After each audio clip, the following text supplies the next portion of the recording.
Hello and welcome into another episode of Lockdown Wolves. Today on the show, the Timberwolves front court will look the same next season. Naz Reid and Julius Randle each agreeing to new contracts to come back to Minnesota. We'll talk about why both deals are good for both the player and the team. And the Wolves actually might have just a little bit of cap space as free agency starts this week. It's all upcoming. Welcome in. You are Lockdown Wolves.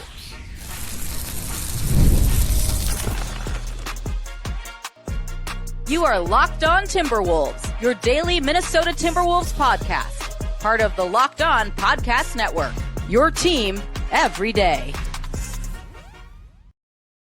Hello and welcome to the Lockdown Wolves podcast, part of the Locked On Podcast Network, your team every day. My name is Ben Beecken. I'm the host of Lockdown Wolves. Today's episode is brought to us by FanDuel. Right now, new customers can get $150 in bonus bets when your first $5 bet wins. Happy Monday, everybody. Hopefully you had a fantastic weekend and happy, opening of NBA free agency eve, kind of, sort of. It's a bit more disjointed than it was in the past with the way that everything gets rolled out. We already kind of sort of know a lot of stuff, but it's still like with this trickle over the weekend, we now have Timberwolves news in the wake of the draft. We have answers on both Naz Reid and Julius Randle, and actually on at least one of the other two options as well. Remember, Josh Minot and Luka Garza also had options. But the big story, the headline, is that Naz Reid and Julius Randle are coming back. We're going to talk about their contracts today and why the deals that they signed are advantageous for both sides, for the Wolves as a team, as an organization, when it comes to their cap and their future cap, as well as for the players. And I'll explain what I mean by that. We'll talk through kind of all the nuts and bolts there. And then also just a little bit of cap space.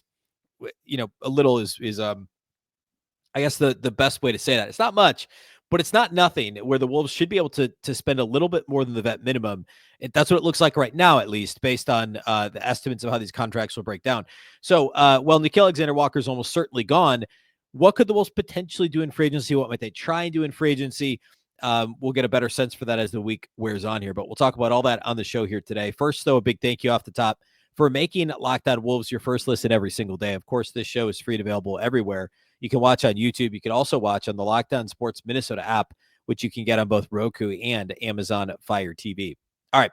So the headline, of course, on I think it was Saturday, it broke that the Timberwolves had agreed to bring back Naz Reid. And then on Sunday afternoon, actually recording this shortly after the news broke, that Julius Randle would be returning. Now, both of these deals are actually new contracts. They're not technically extensions. Remember, they each had player options. My prediction coming into the offseason was that the Wolves would agree to an extension with Naz Reid. I think the way I had termed it was that he would opt in and then they would extend him. He actually opted out, and then they signed a new deal. Julius Randle, I thought, would opt in and he'd sign a new deal later. I was wrong. That deal's in now. And so they both opted out. Naz, on his side of things, he opted out of a player option that would have paid him a little bit more, or I'm sorry, no, the player option for Naz would have been about $15 million this year. And now instead he gets paid $21.5 million by declining and signing this new 5-year, $125 million deal.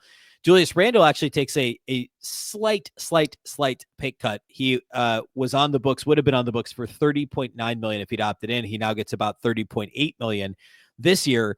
But he gets another year and then a player option after that. So Naz's is 4 years plus a player option is the best way to look at it. Julius Randle's is 2 years plus a player option. So really all you're doing for the Wolves is you're just adding a year to Julius Randle. You always kind of figured he was going to opt in this year anyway. So if they had done, if they hadn't extended, he would have opted in. So he would have been here this year. You now know you get him in 26, 27. And there's a player option in 27, 28, which at that point he's going to be headed into his age 33 season. So is he going to want to get almost $36 million that year? Or is he thinking this is my last opportunity for a big deal? Obviously, it depends a lot on how he plays over the next 2 seasons. But that's going to be a really interesting call, because sitting here right now, you could see it both ways. Like if he's clearly starting to decline, then he might be like, all right, 36 mil, I'm not going to get, half that anywhere else. I might as well take that and then sign another deal. Or would he have the opportunity in 2 years to opt out and sign somewhere else or back with Minnesota, similar to what just happened, and be like, all right, I'll sign for 3 years and a slightly lower average annual value, but it gives me security for a longer period of time versus playing on this one year, essentially at that point, what would be a 1 year deal. So that's pretty interesting. But from Minnesota's standpoint, that's about as low risk as you could possibly have done this. Randle doesn't hit the open market. You don't have the uncertainty of him opting in and then trying to figure out this extension. and you're only really adding one guaranteed year to your books. You're saving about $100,000 this year, which I would have loved to have seen that be a little bit more if they're trying to create a little bit of space, but there could be some sort of scaling thing there with the contract where it had to be done this way. And by the way, I'm using these exact year-by-year numbers on spottrack.com. They're usually pretty good. The Wolves don't officially announce them, and so there's a lot of people kind of guessing out there. I'm using SpotTrack, their numbers. So, and I also saw somewhere else they had 30.8 for this year for Julius.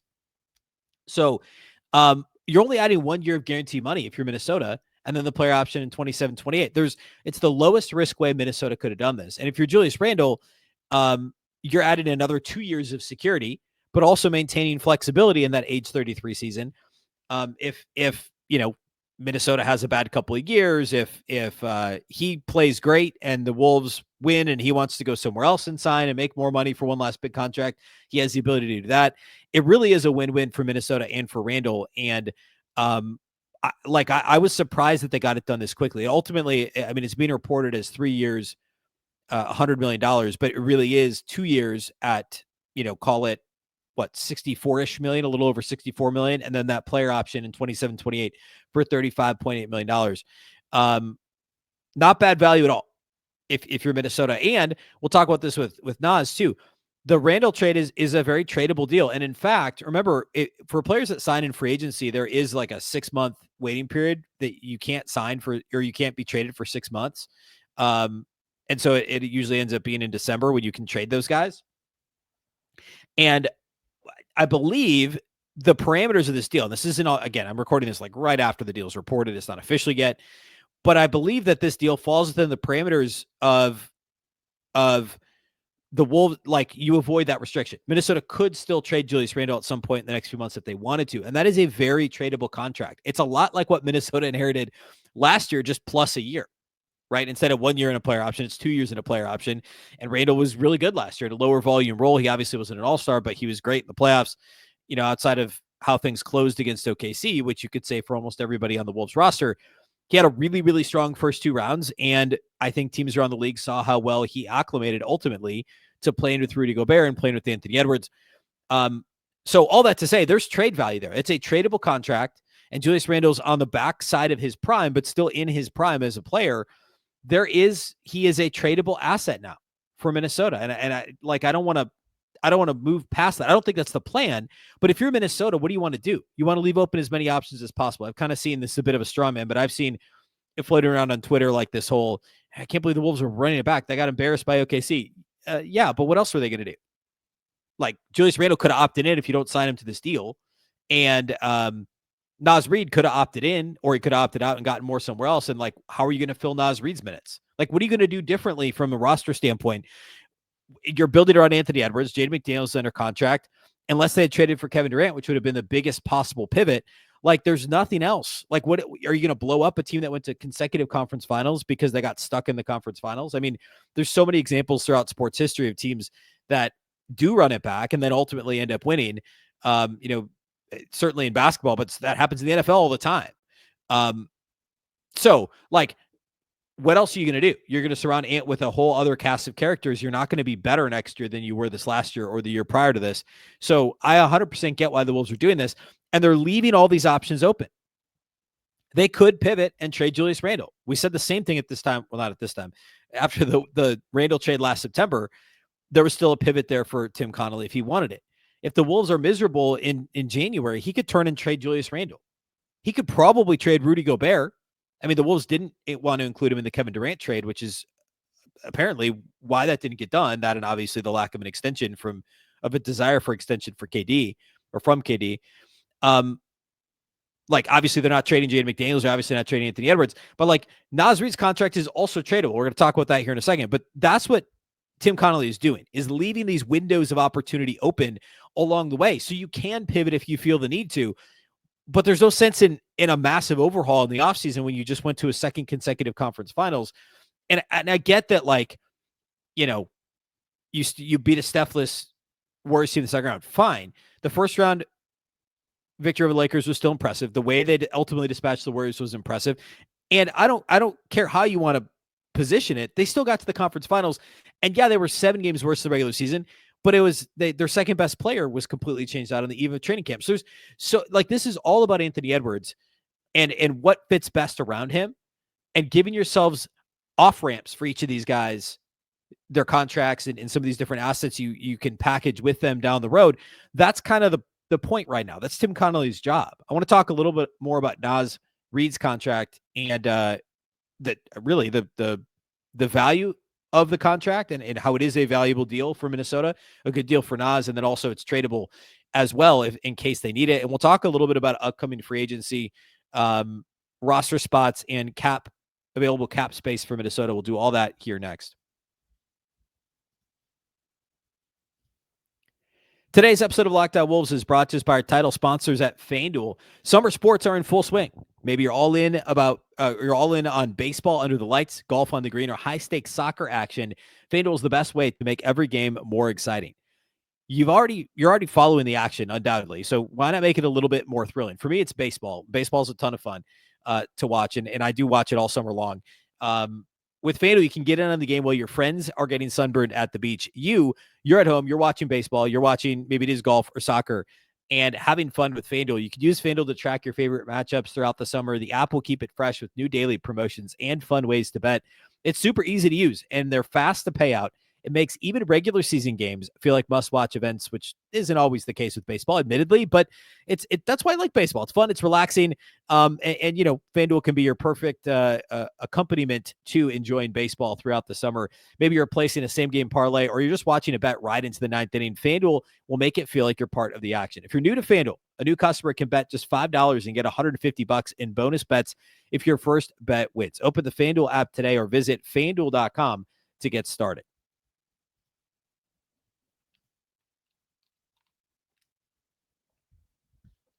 All right. So Naz Reid's deal. 5 years for $125 million.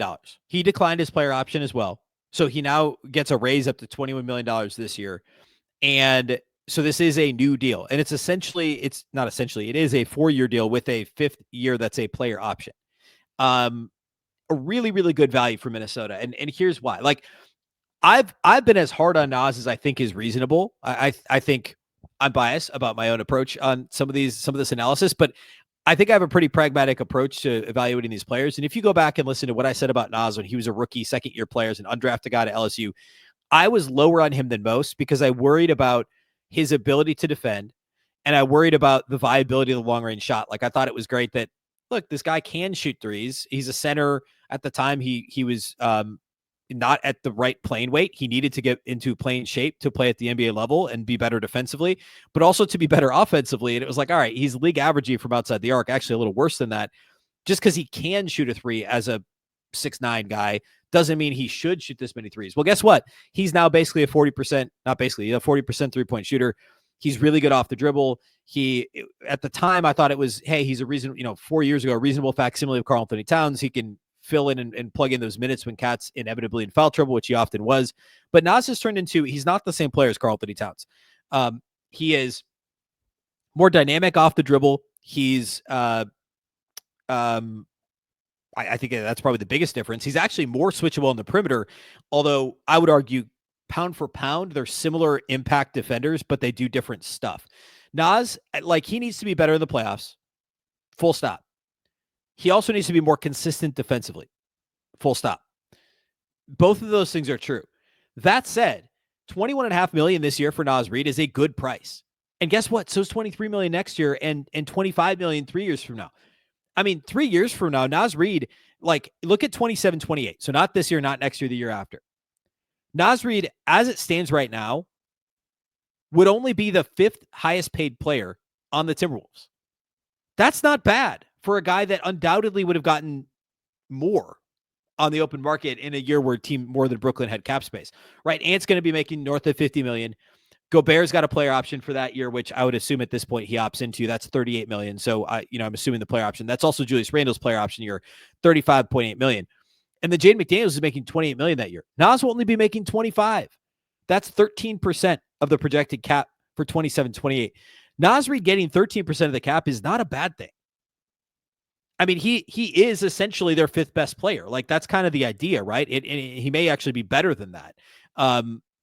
he's like, I know he doesn't start, but I mean, Mike Conley's not going to be starting in 3 years, right? And right now, you wouldn't say Mike Conley's a better player than Naz Reid. Nobody would make that argument. So for him to be making 13% of their cap and only $25 million 3 years from now is actually really good value for Minnesota. And it's like, I would say for Naz, it's also a good deal. I understand he could have made more somewhere else, but there weren't that many options, first of all. And the bigger thing is he could have gotten more playing time somewhere else.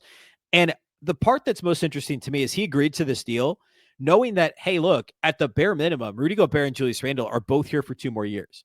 So he's not a starter this year, this coming season, or the next season, unless Julius or Rudy is traded. And Naz knows what he's signing up for. He's going to be 28 coming out of that year, and he's still going to have 2 more years on his deal. And there's a chance both Randle and Gobert opt in the year after that, which means 3 years where Naz isn't a starter. Now, it's possible one or both of them is gone, and then Naz Reid becomes a starter by the time he's 28. It's the 27-28 season. It's crazy that he's still that young, but that is kind of the vision if you're Naz Reid, is you keep doing the 6-man thing the next couple of years. Maybe you win another 6-man award. A lot of his numbers were actually better this year, even though he won the award last year. Turns out when you win 57 games, people pay more attention to stuff like that, and you're more likely to get individual player awards than when you win 49 games. I mean, that's the biggest difference. So if the Wolves are another 50-plus win team, he probably wins another 6-man in one of the next 2 years. I don't say it's likely, but I wouldn't mind betting on that, right? I have no idea if I don't think FanDuel has that right now, but like Naz probably wins a 6-man this year or the next year, 6-man of the year award again. And then he potentially becomes a starter in 27-28 when one of Randle and Gobert is likely to be gone, maybe both. And then the following year, both those guys are off the books anyway, unless they sign extensions. And Naz still has 1 year plus a player option for 29-30. Like 4 years from now, Naz has a player option. So Naz Reid, it's not a bad deal for him, but he signed a deal that's also extremely team friendly. And obviously it's tradable. Tradable is a better way to say that. Like I said earlier, for all the reasons I just listed, you could trade this Naz Reid contract. It's good value. And teams would jump at the chance to have a 26-year-old Naz Reid for, 4 years and a little under $100 million plus a player option for that 29-30 season, which again, by the way, he's only be 31 that year. So he'll still be the same age then that Julius Randle is now at the end of this contract, which is crazy. So lots of good Naz years ahead. It's a valuable contract for Minnesota, and it's a good deal for Naz Reid. Both the Randle contract and the Naz contract are tradable. They're both tradable. And if the Wolves, like to the point I was making at the end of the first segment, Tim Connolly's job is to give this team options. They're not backed into a corner. They could pivot at any time and say, we're going to trade Naz, or we're going to trade Julius Randle, or we're going to trade Rudy Gobert. Those guys are all tradable. They're all on reasonable contracts.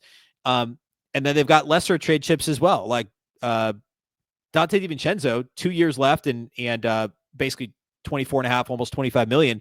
That's tradable. They've got young guys like Rob Dillingham, I'm sure would be tradable at this point. They're not going to trade Jaden McDaniels or Anthony Edwards. Terrence Shannon Jr., TJ Shannon's going to be tradable. Like, these guys are all tradable and on some level assets, and they gained a couple of additional second-round picks by trading back on draft day this year as well. So, or during the second round of the draft last Thursday. So Tim Connolly can pivot if he needs to. If this team's 500 at the trade deadline, it wouldn't shock me if Julius Randle's traded. I mean, obviously, we don't know how they would go about it. If this is a healthy team and the offense is struggling and there's issues with Randle and Ant, well, like, they'll trade Randle. That's the answer at that point, most likely. So again, the optionality, the ability to pull different levers and push different buttons is what Tim Connolly's job comes down to. And these contracts give them those levers to pull and buttons to push, that if this had been done in a different way, a more haphazard way, like, look at some of these front offices. I'm looking at Brooklyn, who just drafted 5 guys in the first round last Wednesday. Like, what are we doing? I'm looking at Phoenix and whatever they're up to, and always Sacramento, although they've done some smarter things here lately. And some of these different front offices, the New Orleans trade on draft day, like, the Timberwolves front office and Tim Connolly know exactly what they're doing. And they played this all really well. We haven't talked about the Nickeil Alexander-Walker implications of this. So I want to jump into that next, and then we'll talk about how much cap space the Wolves potentially could have if this all shakes out the way it looks like it's going to, what the current cap situation is for Minnesota. We'll do all that here next.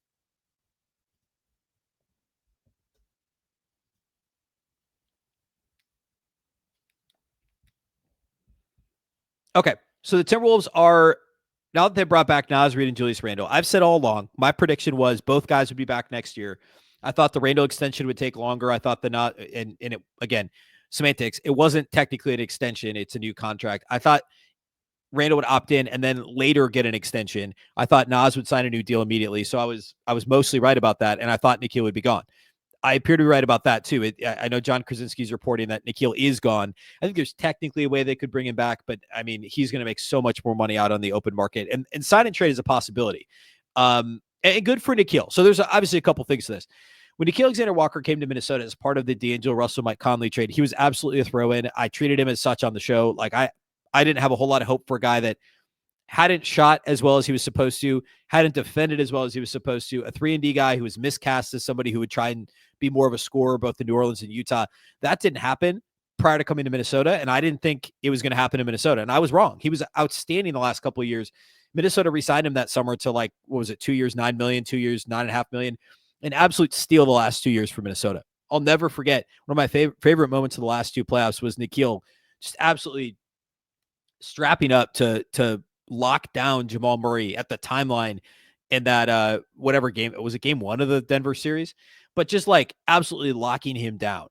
And that was awesome. And he also had some great offensive moments, hitting threes against Phoenix, and this last playoffs he was really good as well. He had a big game against OKC. So good for Nickeil. He deserves to get paid. He's going to get more than the mid-level. He's going to get probably 5 times what he got paid this year. He's going to get something close to $20 million a year. It's crazy. I would not pay that much. And Nickeil Alexander-Walker is great. Outstanding. But Minnesota is going to get better value replacing his role with, a Terrence Shannon Jr., most likely, some combination of TSJ and Jalen Clark and Rob Dillingham, Josh Minott. Some combination is next up to fill the Nickeil role. And it's going to be better value. Minnesota, I understand why Minnesota is spending their money the way they are. No matter how you slice it, like Nickeil Alexander-Walker not being a true point guard, even though he was asked to be the backup point guard last year, he's not one of your top 5-6 guys. You could argue he's your 6th best player, right? Like if you take Mike Conley out of it, sure. But paying him close to what Naz is making doesn't make a lot of sense. He's not going to score with the consistency or level of production as Naz. And I'm not taking away from Nickeil. He's just a different player. He's absolutely one of the best at what he does in the league, which is a defense first, catch and shoot 3-point guy that can initiate some offense and score a little off the dribble. Like he does all those things really well. And I'm excited to see where Nickeil goes. Hopefully he gets he will get a big contract and hopefully ends up in a good situation. So how things are all going to shake out, I'm looking at like what these numbers are, and there's a real chance that Minnesota actually has a little more than the vet minimum to play with. Remember, if they're capped out, you can only sign players to a vet minimum deal, and they still have a little bit of space. So I'm gonna cite our guy Jack Borman, of course, from the Lockdown Wolves postcast. We'll probably have him on the show here soon to break down the offseason so far. Jack is saying, well, we don't know the exact structure of Naz Reid's deal. He posted this on X Sunday afternoon. He says, presuming the contract looks like, and then he has a breakdown that's pretty similar to the Spot Track one I cited earlier. He says, presuming this, the Wolves would have about $5.1 million in space below the second apron with one roster spot to fill. This would also presume Luka Garza and Josh Minott have their team options exercised. Quick note on that. There was a report, and I forget who it was, and my apologies, but John Krasinski shared it by an NBA insider account that seems to be legit, and John verifying it means that it is legit. That Josh Minott's option was already exercised, which I thought it would be. And I'm a big fan of that. If you're a regular listener, you know how big of a Josh Minott fan I am, and I'm hoping he gets his chance this year. But at a little over $2 million, it's kind of a no-brainer, to have a guy in the fold who knows the system, knows the organization, and still has some upside. So Josh Minott's back. The Luka Garza one's for a little bit more, $2.35 million. And we don't know yet on that one, but I would imagine he'd be back. So if they're both back, and it sounds like they will be, the Wolves may have around $5 million, which isn't a ton more than the vet minimum, but it's more. So if it's, hey, you can, if there's a vet free agent, and I'm not going to get into names today yet, but we'll do that later this week, insert random. I mean, here I'll pull a random name for the free agency list that might make some sense. Like Luke Kennard, probably not going to play for $5 million, but say like Luke Kennard, who ended up not playing regularly all the time at the end of the season for Memphis last year. Hey, Luke Kennard, do you want the vet minimum with Orlando, or do you want $5 million with Minnesota? It may not matter, especially for a guy that's already made a lot of money in their career. And actually, maybe that's a bad example because Orlando's going to be good next year in a conference that's wide open. The West is going to be really tough, right? So it'll at least give the Wolves an edge in some conversations. Like the Wolves don't typically have that in free agency, but this could be, hey, come play with Ant. We've been to the conference finals 2 straight years and we can pay you a little more than the vet minimum, whereas some of these other teams can only give you the vet minimum or whatever. So there's a chance Minnesota has a little bit more. I want to be cautious about that because we don't know 100% how this is all going to shake out in terms of the exact value of Naz's deal, et cetera. And John Krasinski also posted that the Wolves want to add a playmaker / ball handler. Well, actually, let me get his exact words. I don't want to put words in his mouth. John said, he says, I do believe they would like to add another ball handler. So he doesn't say playmaker. He says ball handler. Again, we'll get into names later this week, but Nickeil was their backup point guard. So you're trusting Rob Dillingham. You're putting the ball in Ant's hands more with the bench unit, or you're going to ask Terrence Shannon Jr. to operate some offense. That's not his wheelhouse. It's certainly not Jalen Clark's wheelhouse. Like, they're going to need to add at least one guy who can do that. Now, could it be Rob Dillingham? Could he just be the backup point guard next year? Yeah. I mean, that's probably the best case scenario here, is that Nickeil's role is split between Rob Dillingham and Terrence Shannon Jr. I'm 100% certain that that's the idea, is we take this 8-man rotation from last year, Nickeil's 8th spot or 7th spot or whatever you want to call it, and split it. And now it's a 9-man rotation, and Rob Dillingham gets some backup point guard minutes, and TJ Shannon gets backup wing minutes and gets the minutes alongside Mike Conley that used to be Nickeil minutes. And then there's still Jalen Clark, who depending on matchups, like he's in the conversation as well. So undoubtedly that's the idea, is that 9th man role or the 8th man role is split into a 9th man role, and it's half covered by Rob Dillingham. I'm just throwing half out there, and half by TJ Shannon. I'm sure that that's the plan. So what we'll do the rest of the week, we'll look at the free agency class, and guys, I'm sure we'll hear some names floated that the Wolves have interest in, that they're going to try and get in for whatever cap space they have left. Slightly more than the vet minimum is probably the best way to say it. We'll talk about names. We'll talk about roles, obviously. And then I do want to do a bit more draft stuff. It all happened so fast at the end of last week. So looking to get guests on later this week and into next week. And then, of course, Summer League starts. Minnesota starts Summer League play, I believe, on the 10th, which is like a week from Thursday, I believe, and then plays through the following Wednesday. So we'll have Summer League action as well upcoming. And of course, we're daily still through the month of July. So with you every day, Monday through Friday, through the month of July, free agency, more draft kind of I don't know, I guess analysis overall of the draft, the guys the Wolves got, Rocco Zikarsky and Jean Beringer. We're going to talk about those guys in more depth.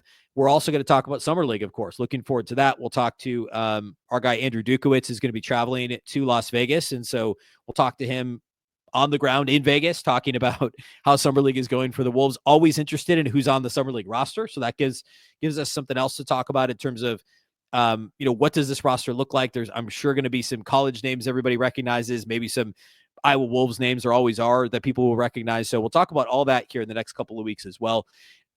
But back tomorrow, talking more free agency. A big thank you for making Locked On Wolves your first listen every single day. Of course, this show is free and available everywhere. That includes YouTube, as well as all of your favorite audio platforms. Wherever you like to listen to podcasts, you can find Locked On Wolves. You can also watch on the Locked On Sports Minnesota app on both Roku and Amazon Fire TV. Of course, Locked On Wolves is part of the Locked On Podcast Network. The Locked On Network is your local experts on all the biggest stories. Once again, I'm Ben Beecken. This is the Locked On Wolves podcast, and we'll catch you next time.